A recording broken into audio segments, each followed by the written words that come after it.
jumpa lagi bersama saya dengan Alfrida ya. Pada kesempatan kali ini kita akan bahas uh, masih terkait beasiswa LPDP, tapi pada tahun 2024 untuk periode kedua ya. Jadi teman-teman yang ingin mendaftarkan beasiswa LPDP dari berbagai jalur ya. Jadi ada beasiswa targeted, beasiswa afirmasi, beasiswa umum, dan beasiswa kolaborasi ya. Itu masih bisa ya. Jadwalnya itu dari 19 Juni sampai dengan 18 Juli ya. Jadi masih ada beberapa minggu ke depan untuk mempersiapkan diri. Nah, untuk beasiswa afirmasi itu untuk Papua sendiri ada dua jalur ya. Jadi beasiswa daerah afirmasi Papua ya. Jadi teman-teman bisa ikut dua jalur. Kemudian beasiswa putra-putri Papua. Nah, beasiswa daerah afirmasi ini bebas ya, jadi umum. Baik yang OAP, orang asli Papua, maupun yang non-OAP. Tapi memang menyelesaikan studi SD, SMP, SMA di Papua ya. Kemudian beasiswa putra-putri Papua itu untuk OAP, ya orang asli Papua. Baik misalnya dari garis keturunan ayah maupun dari garis keturunan ibu ya. Bisa um, mendaftar mengikuti seleksi beasiswa LPDP. Iya, ini pendaftaran beasiswa LPDP tahap 2 telah dibuka ya. Jadi nanti teman-teman bisa membuka website LPDP lpdp.kemendikbud kemenq.go.id ya. Jadi .go.id untuk bisa melihat informasinya ya. Di sini tercatat masih 27 hari 11 jam 30 menit lagi ya waktu untuk pendaftaran. Jadi teman-teman bisa menyiapkan surat-surat untuk berkas-berkasnya ya. Jadi misalnya surat-surat rekomendasi dan lain sebagainya, pastikan bahwa tahunnya adalah tahun 2024 ya. Kalau misalnya yang lama-lama perlu diperbaharui ya. Ingat untuk mengupdate semua surat tanggalnya per tanggal uh, Juni, Juli, atau kalau bisa tahunnya 2024 ya. Nah ini untuk beasiswa putra-putri Papua ya. Ini berwarga asli Papua, ibu kandung orang asli Papua, atau bapak kandung orang asli Papua ya.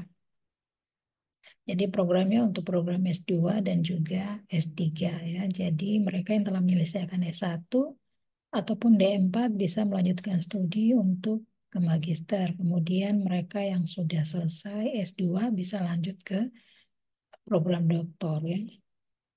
Nah, pendaftaran seleksi nanti juga bisa dilihat ya dari tanggal 19 Juni sampai dengan 18 Juli. Ada seleksi administrasi, kemudian seleksi bakat skolastik ya, kemudian seleksi substansi ya atau wawancara. Nah, di sini juga ada pengajuan sanggahan. Misalnya kalian tidak lulus seleksi administrasi, ya nanti pada tanggal 10 sampai 11 Agustus itu 2024 bisa mengajukan sanggahan ya. Misalnya kalian tidak lulus, kalian lihat semua berkas sudah terpenuhi, mungkin disampaikan di situ bahwa suratnya belum sesuai atau apa gitu misalnya. Mungkin kalian bisa ajukan sanggahan di situ ya bahwa oh saya masukkan salah surat misalnya atau saya memiliki surat tersebut tapi saya terlambat mengunggah atau bagaimana, silakan kalian untuk melakukan sanggahan ya dan menunggu mereka panitia membalas sanggahan kalian ya. Kemudian mempersiapkan diri dulu untuk tes bakat skolastik dan juga substansi. Nanti teman-teman bisa lihat video-video saya sebelumnya ya terkait bagaimana tes bakat skolastik, scoringnya bagaimana ya, kemudian bagaimana menghadapi wawancara ya. Nah, kemudian ya LOA juga bisa dimasukkan ya kalau sudah memiliki letter of acceptance ya. Jadi kalau sudah punya perguruan tinggi yang ini bisa mengajukan ya. Jadi yang pastinya itu masih berada pada tahun yang sama ya. Atau pada semester berikutnya ya untuk kalian.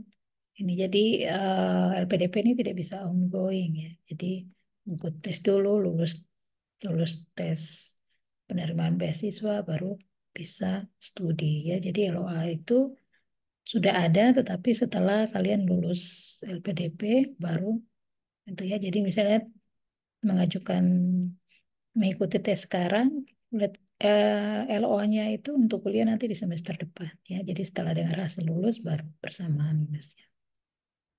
Jadi tidak saat ini kuliah, kemudian lagi semester 1, kemudian melamar beasiswa LPDP tidak bisa ya, jadi tidak menerima ongoing. Nah, ada beberapa pertanyaan dari teman-teman bahwa apakah saya harus memasukkan ijazah SMP, SMA semua ya gitu. Nah, itu dikhususkan bagi mereka yang mendapat tempat tinggal di luar Provinsi Papua ya. Jadi Provinsi Papua, Papua Barat semua. Papua Selatan, Papua Tengah itu wajib untuk memasukkan ijazah SD, SMP, SMA. Tapi kalau misalnya kalian mendaftar, kalian berada di Papua, daerah asal ya, seingat saya hanya memasukkan ijazah SMA aja ya, dan ijazah S1. Kemudian surat pernyataan dan lain sebagainya bisa kalian buat ya. Di surat rekomendasi dari tokoh masyarakat bisa, atau dari akademisi bisa ya.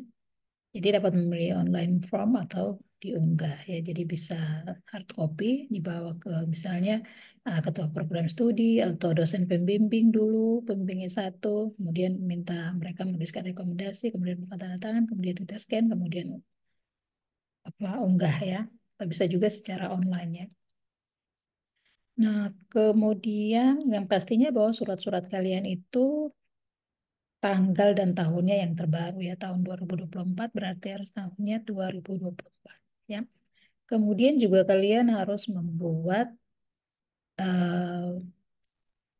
esai komitmen kembali ke Indonesia ya. Jadi untuk pelamar S2 dan S3. Kemudian khusus untuk S3 harus membuat proposal disertasi ya.